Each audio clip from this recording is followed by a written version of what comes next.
This is Smithy.tv. What's going on? It's the Meltdown with JJ Lieberman. End of a work week, which means it's just another day to me. I don't work. I work part-time, but not really. I mean, I do nothing.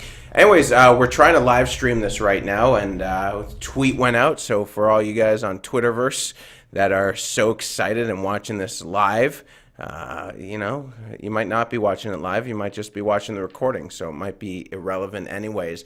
But it's been a good week. It's been an interesting week. Wow. I mean, I'll tell you something. On Saturday night, I went to Chipotle, and for those who haven't been, it's the most fantastic, amazing, whatever. I mean, I can't add as many verbs as I can give. I don't even know if those are verbs. But I went there, and it was right before it's closing, and they didn't have any chicken since 2006. I've been going when it was in the States, and I would get a chicken bowl with nachos, and boom, I'd be happy. They ran out. They only had steak. So I was like, forgetting. The girl's like, no, we'll just try some of it. So I'm like, okay. So I just ordered it, whatever. And it was okay. I mean, it was like, when you expect you want something good and you just settle and you're like, yeah, it does the job, but it doesn't, your mindset's like, I wanted this. So I was kind of frustrated, kind of went to food depression for the night, because I love food, like I said, I call myself a foodie. So what I did on Sunday, I emailed Chipotle saying, hey, listen, I've been eating Chipotle since 2005. I was quite disappointed. It set me in severe depression. It was a long weekend in Canada. I couldn't enjoy it as much as I did. All of these are true statements. It's just that, whatever. And so my goal was by emailing Chipotle. I went against corporate America here. I went against corporate America. And I have people that tell me, why? You're wasting your time. I'm not going to mention anyone's name, but Danny's been on the show before. We got in a huge argument. He said, you're going to, waste your time doing this. And I'm like, whatever. So within a few hours, they called me back. I get a 303 number that's in Colorado.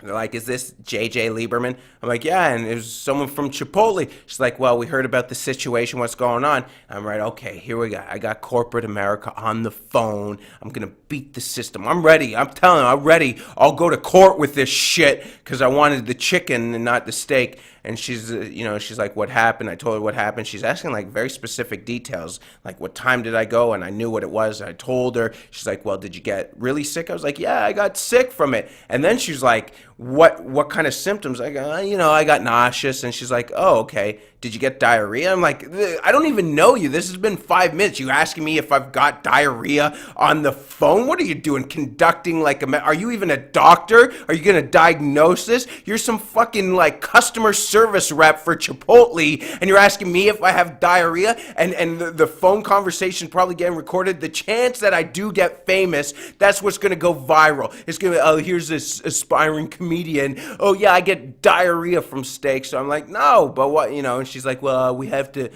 see if there's other complaints, and they meet the same criteria. I don't know what she was saying. Anyways, long and short, she says, okay, thank you. I was like, whoa, that's it? You want to know my personal side effects from your steak, which was meh. It was average. It was pink inside anyways. And she's like, well, what do you want? Well, I was like, what do you think I want? I want something for free. And she's like, well, what we can do is reimburse you for the meal. And I was like, done. And I fuck up because I should have went for more. I was like that Kramer episode, Seinfeld, where he's like, yeah, just put me on the billboard and that's fine, where he get burnt or something, whatever it was.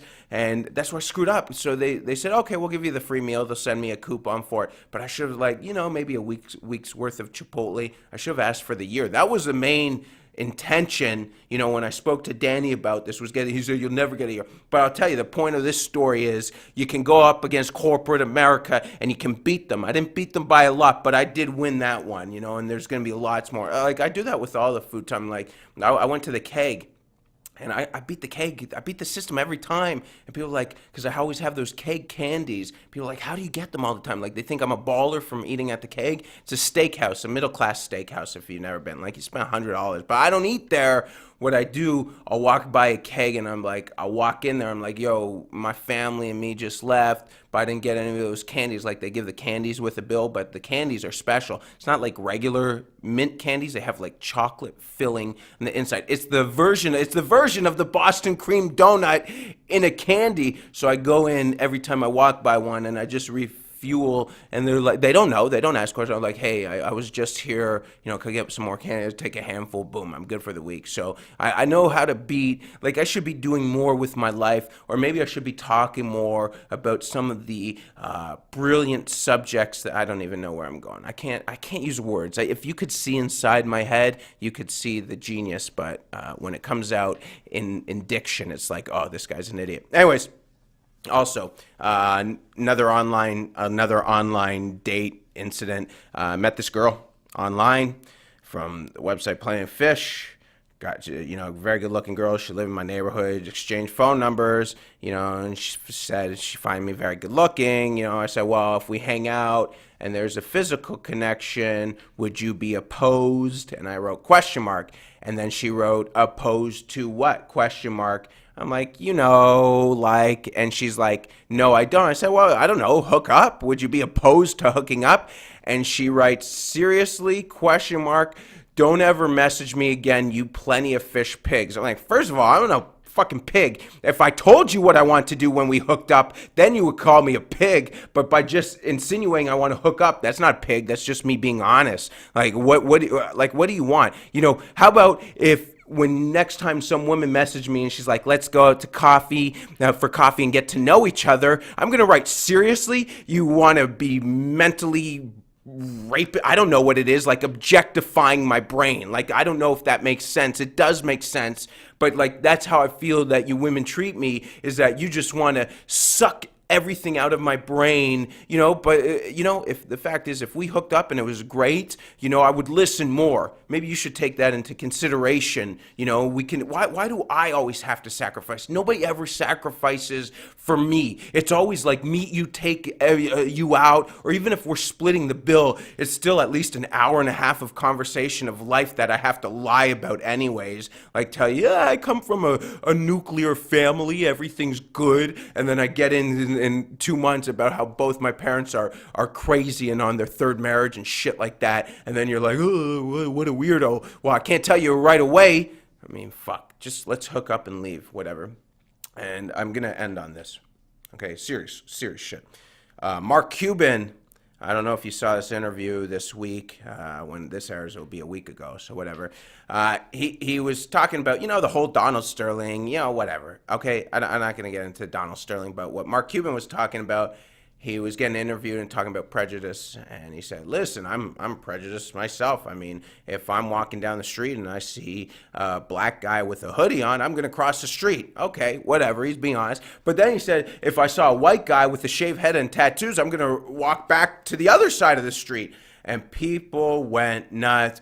Oh, how could you say that? How could you be so, whatever the words are that they use, whatever these liberal idiots use, how can you be so insensitive? And like to what they brought up was Trayvon Martin. And I get it. First of all, I don't want to get into that either. But so Mark Cuban now had to tweet, I'm sorry for being so, not sensitive enough about the Trayvon Martin situation because it was, but no, he's just saying something. It doesn't there's no correlation to that particular event. He's just saying something. He's making a point, man. He's making a point that we don't live in a world, like, why do you think, like, I hate these extreme, like I said, I'm liberal, more liberal than conservative, but I'm not one of these extreme idiots, that think that this world's full of unicorns, this is a great thing. We live in a shit. You want a real, get off of CNN, get off of Fox News, watch these Vice documentaries, watch the shit that's going on in the world. I'm not saying that obviously they're somewhat extreme too because they're bringing you crazy news,